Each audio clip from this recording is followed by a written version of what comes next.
आज भी इस पर्वत पर निवास करते हैं श्री राम भक्त हनुमान जी। लोगों ने कई बार कैमरे में किया है उन्हें रिकॉर्ड। आप देख रहे हैं मिस्टीरियस हिंदू। तो चलिए अब करते हैं ज्ञान की बात। वीडियो में आगे बढ़ने से पहले हमारे चैनल को सब्सक्राइब अवश्य करें और बेल आइकन जरूर दबाएं ताकि ऐसी ही रामायण और महाभारत से जुड़ी हुई गाथाएं, किस्से, कहानियां आपको जानने और सुनने को मिलती रहे।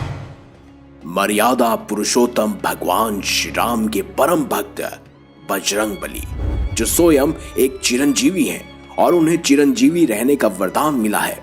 ऐसा माना जाता है कि हनुमान जी सतयुग से लेकर कलयुग तक उपस्थित हैं और यही कारण है कि वो आज भी धरती पर स्थित गंधमादन पर्वत पर निवास करते हैं। अब इस बात में कितनी सच्चाई है, इसको जानने के लिए इस वीडियो को अंत तक जरूर देखिए ताकि आप भी इस रहस्य से पर्दा उठा हुआ देख सकें।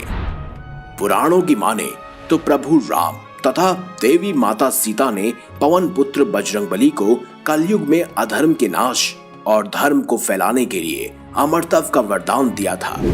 यही वजह है कि पृथ्वी लोक पर कुछ खास जगहों को मारुति जी का निवास स्थान माना जाता है।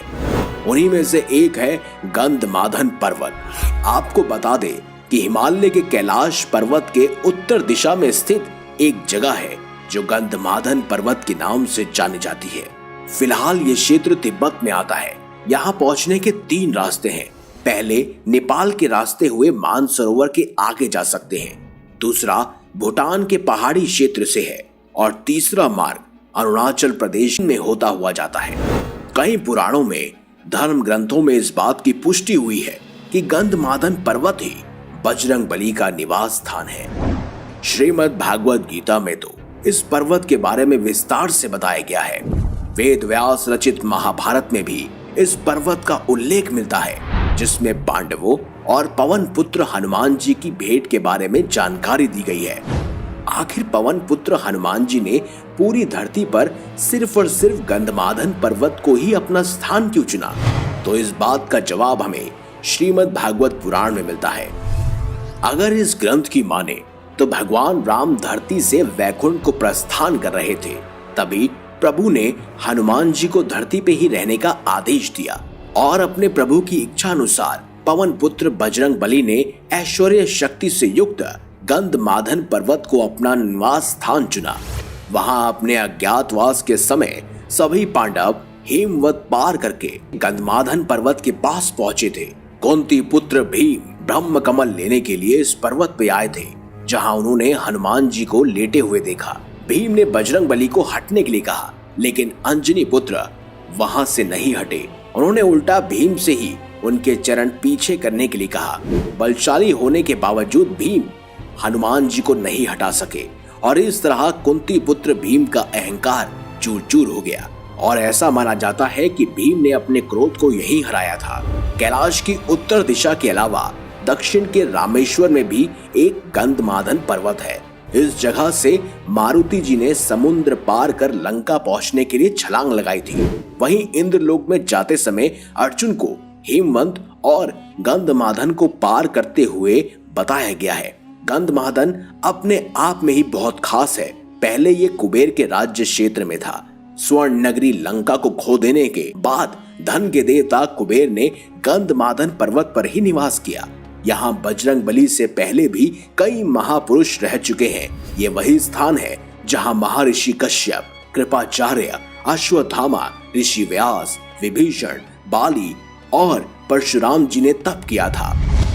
और तो और मार्कंडे ऋषि ने भी भगवान नारायण के उदय में भी गंधमादन पर्वत के दर्शन किए थे। इसके साथ कई देवता, ऋषि मुनि और अप्सरा और किन्नरों ने इस पर्वत को अपना निवास स्थान माना।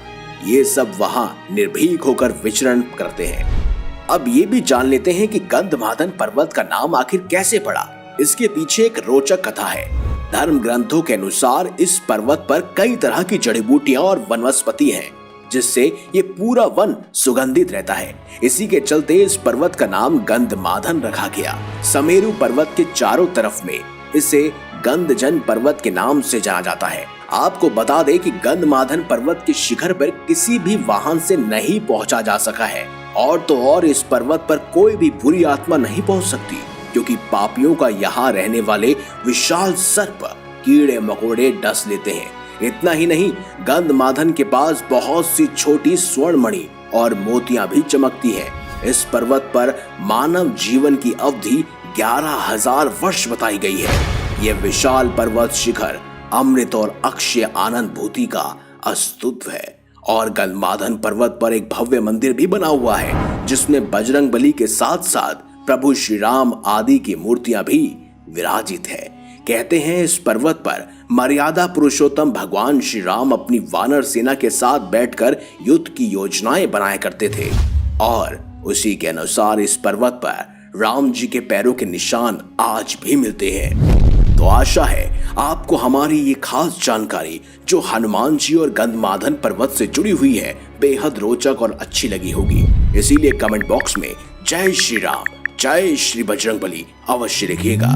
वीडियो अगर आपको अच्छी लगी है तो लाइक कीजिए, हमारे चैनल को सब्सक्राइब कीजिए और ज्यादा से ज्यादा शेयर भी कीजिए। मिलेंगे अगली बार एक नई खास वीडियो के साथ। तब तक के लिए देखते रहिए संपूर्ण ज्ञान का केंद्र बिंदु मिस्टीरियस हिंदू।